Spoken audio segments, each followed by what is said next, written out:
Sarah, dressed in her finest, a short black top, a striking red skirt, and her favorite pointy red heels, stumbled through the thick forest. The echoes of the night's party still lingered in her ears as she made her way back to the dormitory. Suddenly, from behind the towering trees, 3 women dressed in black jumped out. Their faces were hidden behind masks, and they moved with eerie precision as they closed in on Sarah. Panic gripped Sarah's heart as they surrounded her. Had she just met with armed robbers in the bushes? Sarah began to beg, her voice trembling. "Take my money. Take anything you want. Just spare my life." The 3 women continued to stare at her with dissatisfied gazes. Suddenly, one of them brought out a small glass bottle of acid and offered it to Sarah. Shocked, she began to plead. "Please, spare me. I can't drink acid. I've never done anything wrong to anyone. I'm a nun, please. I'm not a bad person. Did someone pay you? I can pay you double." Before Sarah could finish her sentence, one of the masked women forced the acid into her mouth, making her drink the burning liquid. Sarah's screams filled the night air as the acid seared her throat, turning her pleas into gurgles of agony. Suddenly, blood began to pour from her mouth. The women froze, shocked by the violent outcome. They had only intended to silence Sarah, to render her mute forever. But now they watched in horror as Sarah bled out before them. "What have you done?" the leader of the masked women stammered. "I asked you to dilute the acid," she shouted at one of the women. "I did dilute it," the woman responded. "No, what have you done?" the leader cried, realizing too late that one of them had not carried out the instructions properly. The women began to panic. They had become murderers. As Sarah writhed in pain, a chilling realization struck her. She recognized their voices. But before she could grasp the truth, her vision blurred, her strength faded, and she collapsed, her life slipping away. What was supposed to be just another night of sneaking out to party had ended with the forest claiming her, the cold earth swallowing her blood. The women, desperate and panicked, dug a shallow grave beneath the towering trees. There, they buried her in the heart of the forest as the night concealed their crime. As they hurried away, they glanced back one last time, their guilt heavy, their fear palpable. And as they vanished into the darkness, they continued to blame one another for the grave mistake they had made. Perhaps their lives would never be the same after that night. The forest remained still, silent yet knowing. The deed was done, but the dead never truly stay buried. The piercing sirens of the ambulance shattered the morning calm at the Royal Secondary School. The ambulance rushed into the boarding school to carry the lifeless body of a female student. Whispers of shock and disbelief rippled through the crowd of students standing outside, their eyes wide with horror. In her office, head teacher Elder Rufus sat in silence, her hands trembling. Shame weighed heavy on her shoulders. Her thoughts raced, not for the lost life, but for the school's reputation. This must be buried, she thought. The world can never know. In her dimly lit bedroom, Clara sobbed uncontrollably, her body trembling with fear. Her mother, Dorothy, sat beside her, trying to soothe her. But Clara's voice shook as she spoke. "I don't want to go back to Royal College, Mom. There's something there, something I can't see, but it's always there."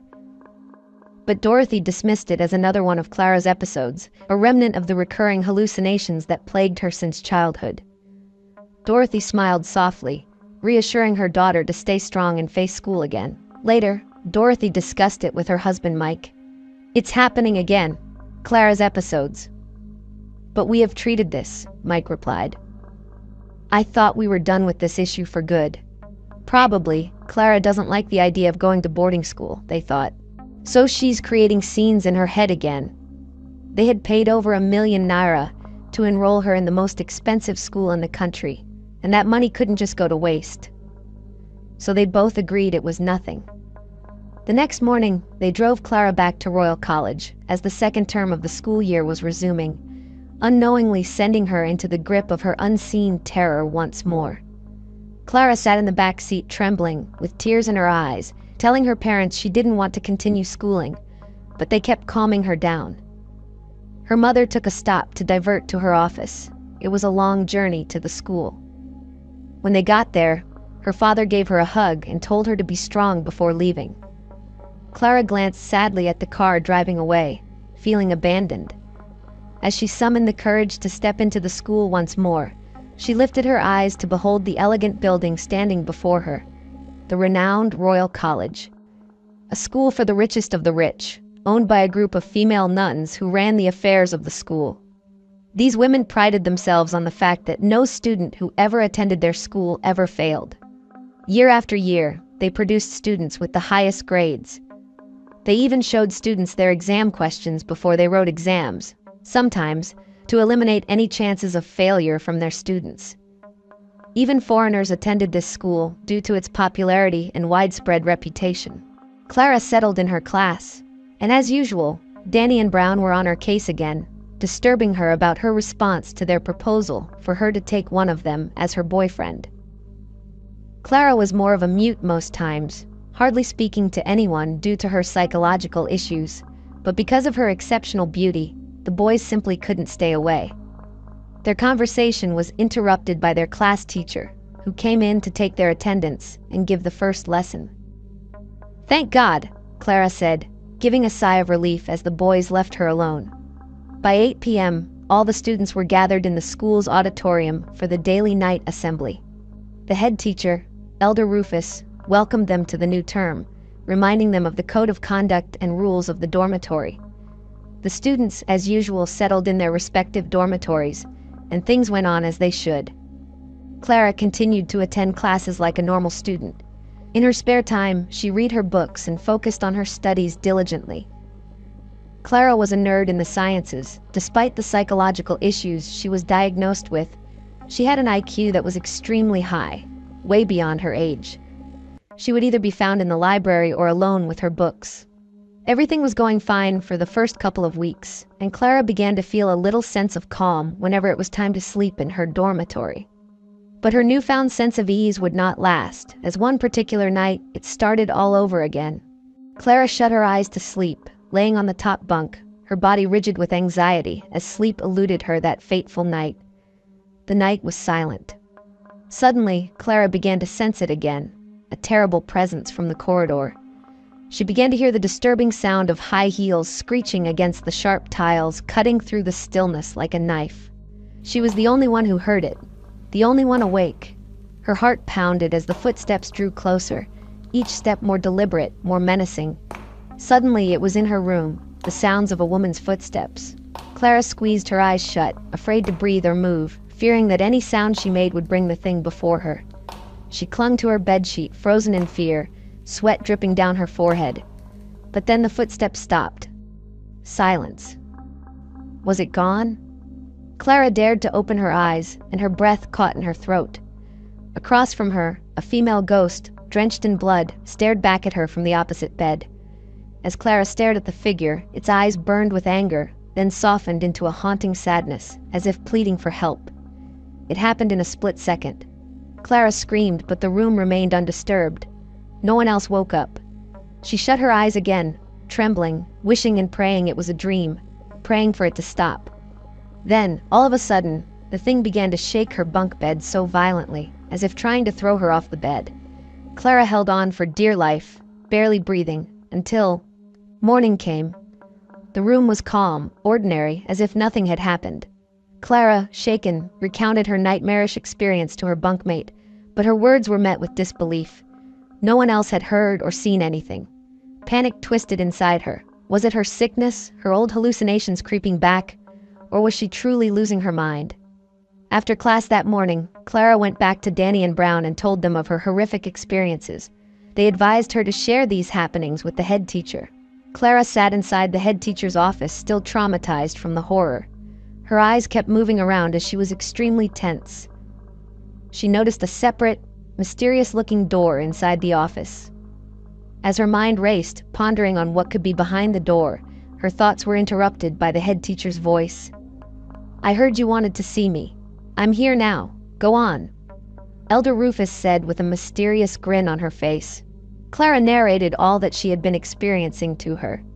The head teacher showed a sudden fear on hearing all Clara had said. She immediately brought herself to order and acted calmly, trying to hide her shock and fear behind a smile. She told Clara not to worry and to let her know if it happens again. She would take care of the issue. "Hope you haven't told your parents yet?" the head teacher asked. Clara lied and said, "No, I haven't." Then she instructed Clara not to tell anyone, especially her parents, what she was experiencing at night. She assured Clara everything would be put under control. Clara returned back to the two boys, and this time they advised her to make use of the school rosary to pray whenever the spirit came to torment her again. That particular night, the lady in red heels came pacing through the corridor again. Clara shook in fear as her other roommates slept peacefully. In her fright, she waited, knowing the spirit would enter her room, and so it happened. The footsteps, she could hear them from the corridor, and then it was in her room again.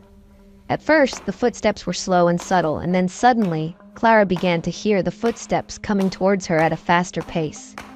Trembling, she took a step of faith and lifted up the rosary, praying. Suddenly, the pacing footsteps stopped. A chilling presence stirred in the air. Clara's breath hitched as a faint, pale glow began to illuminate the opposite corner of the dormitory. Slowly, the ghostly figure materialized, her form emerging from the shadows. The woman stood before Clara, staring at her with deep, hollow eyes that seemed to pull Clara into an abyss of sorrow and despair. She was trying to pass a message to her. "What do you want from me?" Clara struggled to mutter. "Your help. I need your help because only you can help me." "Help?" Clara was confused and shaking. "How?" Clara asked the ghost. "You have a gift. You see things that others cannot. Listen, and I will tell you my story." The ghost narrated to Clara who she was. She told her that many years ago, she was once a nun teaching in the school, until one night, as she was returning from her nightly escapades, she was poisoned to death by 3 women. She had returned to avenge her death, but there was a problem. She had no memory of who or why she was killed. All she remembered was what happened on the night she died, and 4 names.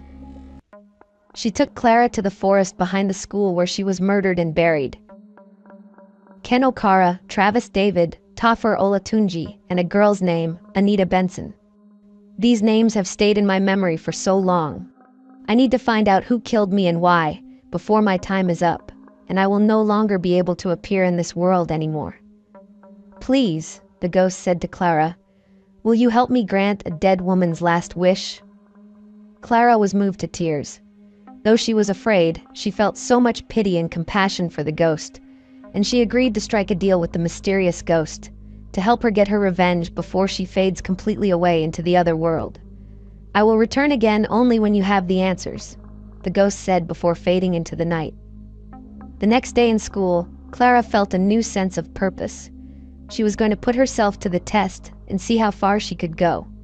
And so, with precision, she began to carry out her surreal secret investigation, starting with the 4 names she was given. Clara first began to search the books, going through all the yearbooks of students from previous years in her school. Soon, she stumbled upon their names. It turned out that those students mentioned to her by the ghost lady were all previous students from the same set, the class of 2010, who had graduated from the school many years ago.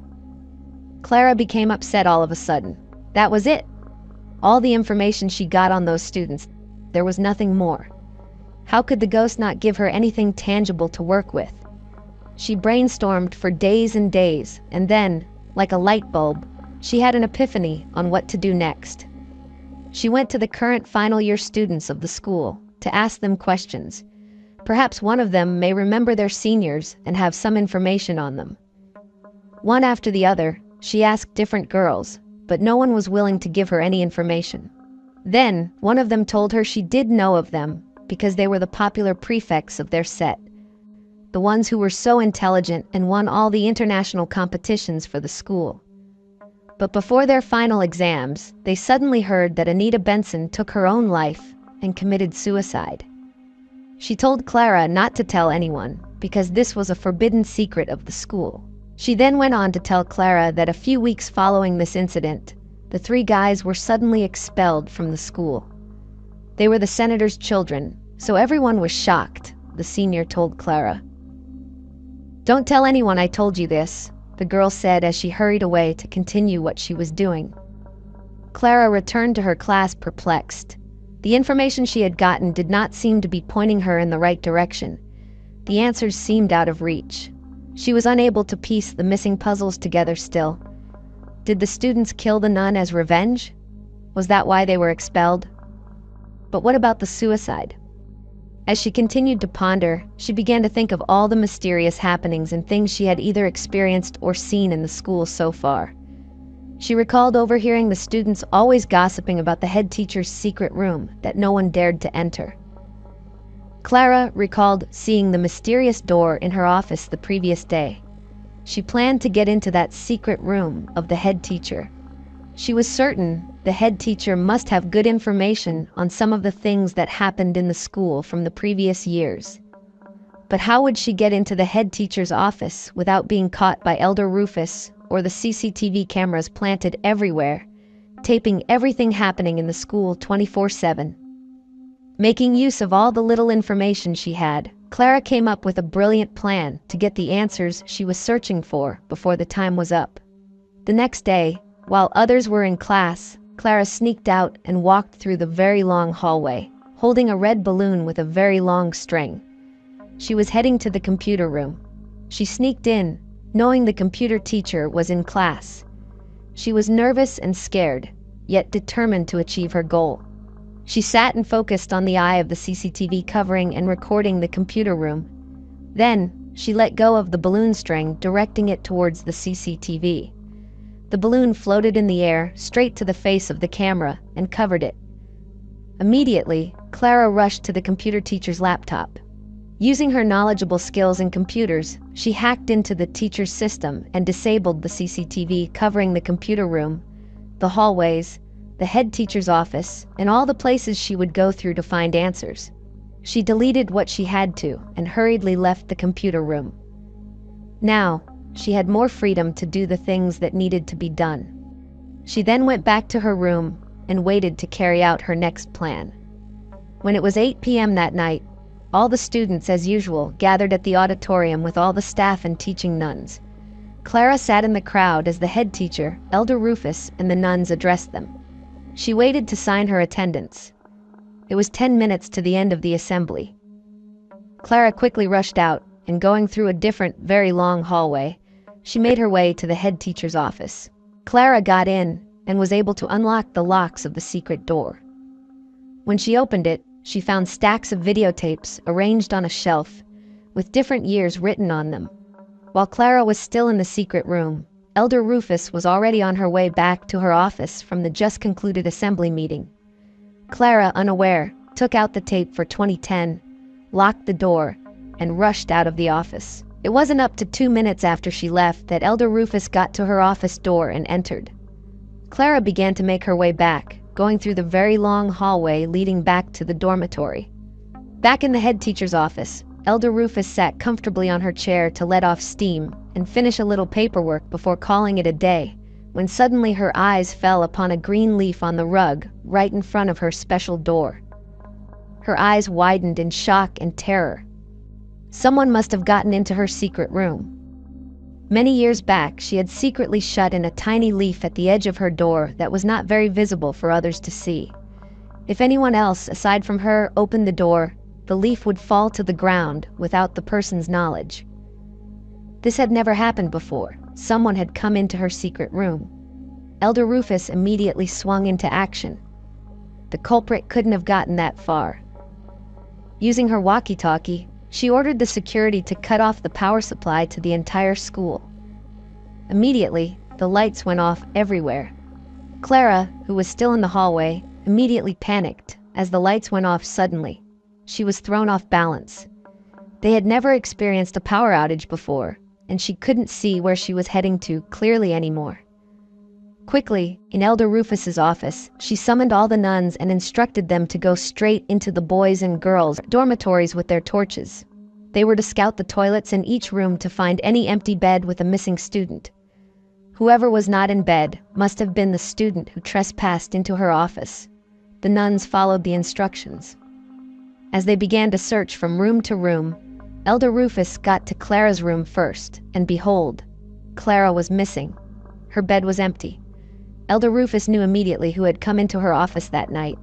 Meanwhile, Clara was still stuck in the darkness in the hallway, thinking to herself, that she needed to hurry back to her room before the lights came on again. But Clara had no idea what was waiting for her in her room that faithful night. Thank you so much for watching. Please share your thoughts with us by leaving a comment, give a like, share with others, and subscribe for more. And I'll see you in our next story.